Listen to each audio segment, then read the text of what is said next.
ಎಲೆ ವಿಕೃತವೇ, ನಿನ್ನನ್ನು ನೋಡಿದರೆ ಸುಳಿಯಂತೆ ಕಾಣುತ್ತದೆ. ನೀನು ಯಾರು ಕುಮಾರ? ನಿನಗೇಕೆ ಆಸು ಹೇಗೆ ವಿಚಾರ?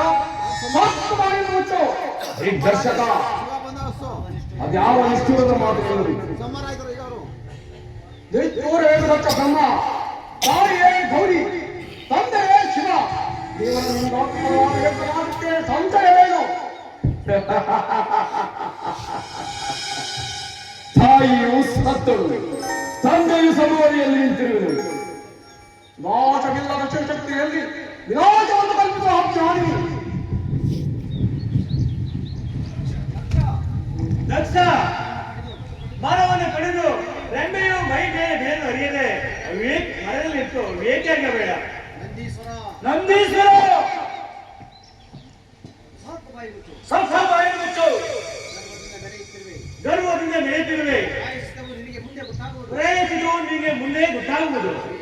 ಏನೋ ತೋರ್ದು ನಿನ್ನಿಂದ ನನಗೆ ಪ್ರವೇಶಿಸಿದರೆ ನಿನ್ನನ್ನು ನಾನು ತಮೋಚಾಲಿಗೆ ಅಭಿವೃದ್ಧಿ ಮಾಡಿದೆನು. ಭೃಗು ಮೃತ್ಯುಂಜಯ ಭಕ್ತರೊಡನೆ ಅಮಂಗಲದ ಮಾತನಾಡುತ್ತೀಯ. ಈಗ ನಿನಗೆ ಮಾತನಾಡಲು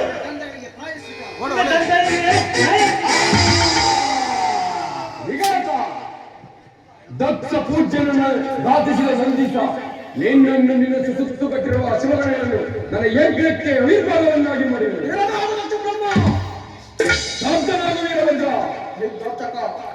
ಧರ್ಮಕ್ಕೆ ವಿರೋಧವಾಗಿ ನಾಟಕತ್ವದ ಕೂಪದಲ್ಲಿ ಬಂದಿರುವ ನಿನ್ನ ಗರ್ವದ ಬೇರನ್ನು ಕಿತ್ತೊಗೆಯಲು ಬಂದಿರುವ ಈ ಹೀರಗಳಿಗೆ ಯಜ್ಞದ ಅವಿರ್ಭಾಗವನ್ನು ಒಪ್ಪಿಸಿ ಸಭೆಯಲ್ಲಿ ಆಗಿದೆಯೋ ಅಥವಾ ಭಾಗವನ್ನು ನಿಂತೆಯೋ? ವೀರಾಗ್ನಿ ಎಂಬುದು ನಿನ್ನ ಕೊಂಡು ತೋರಿಸಲಿದ್ದರೆ ಗೊತ್ತಾಗುತ್ತದೆ. ಮಹಾಶಕ್ತಿ ಕಾಲ ಭೈರವಿ ತಿಳಿದುಂಬುವ ಪರಮಾಂಡಗಳು ಪರಭಿಕ್ಷುಗಳ ಪುತ್ರನು.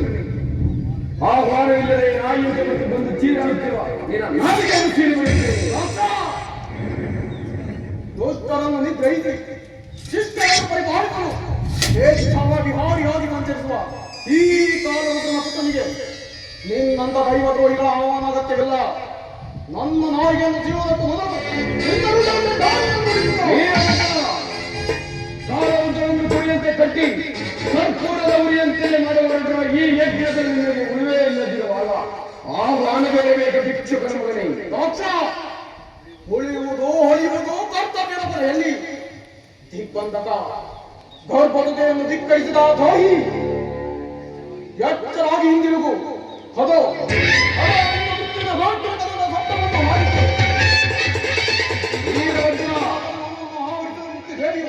ಕೈ ಹೊಯ್ಯುವ ವ್ಯಕ್ತಿಗಳು ನಿನ್ನ ಆದಿ ದೈವವಾದ ಭೈರವ ಎಂಟಿನಿಂದ ಪ್ರಜ್ವಲಿಸುವ ಈ ಕಟ್ಟೆ ಬಳಿ ಆಗುವುದೇ ನಿನ್ನ ಪ್ರಾಯಶ್ಚಿತ. ವೀರಭದ್ರ, ಈ ದಕ್ಷಿಣ ಕೋಪಾಗ್ನಿಗೆ ಎದುರಾಗಿ ನಿಲ್ಲು.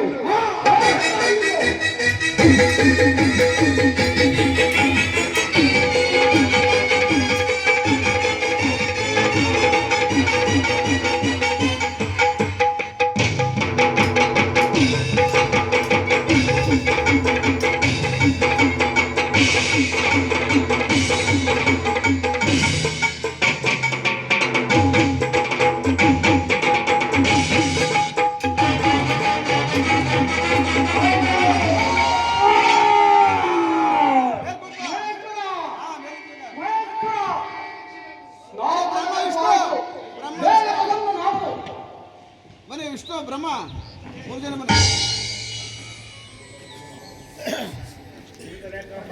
ಕುರಿತಲ್ಲ ಕೊಡಪ್ಪ. ಕುಮಾರ, ನಿನ್ನ ಆಯುಧಕ್ಕೆ ಬಲಿಯಾದ ಈ ದಕ್ಷ ಬ್ರಹ್ಮನ ಶಿರಸ್ಸಲ್ಲಿ ಪರಮೇಶ್ವರ, ನನ್ನ 32 ಹಾಳುಗಳ ರವಸದ ಚರಿತ್ರವಾದ ಶಿರಸ್ಸು ಹಾರಿ ಎಟ್ಟುಕೊಂಡಕ್ಕೆ ಬಿದ್ದು ನಿನ್ನ ಸಾಹಸಕ್ಕೆ ಮೆಚ್ಚುಗೆ ಕುಮಾರ.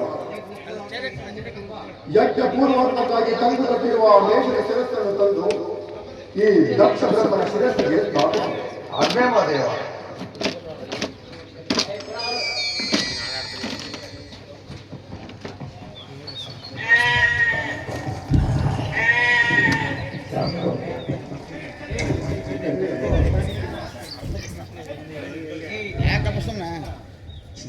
ಹೇ ದಯಾಮಯನಾದ ಸಂತರ, ನಿನ್ನನ್ನು ನಿಂದಿಸಿ ಯಜ್ಞವೆಂಬ ದುಷ್ಕಾರ್ಯವನ್ನು ಮಾಡಿದ ನನ್ನ ಅಪರಾಧವನ್ನು ಮನ್ನಿಸು ಪರಮಾತ್ಮ.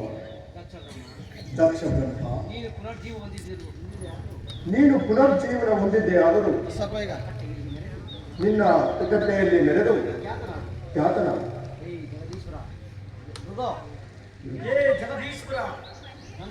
ನನ್ನ ಅಪರಾಧವನ್ನು ಮನ್ನಿಸಿ ಇದೋ ನನ್ನ ಬೆಳಿಕೊಳ್ಳುವುದು ಪರಮಾತ್ಮ.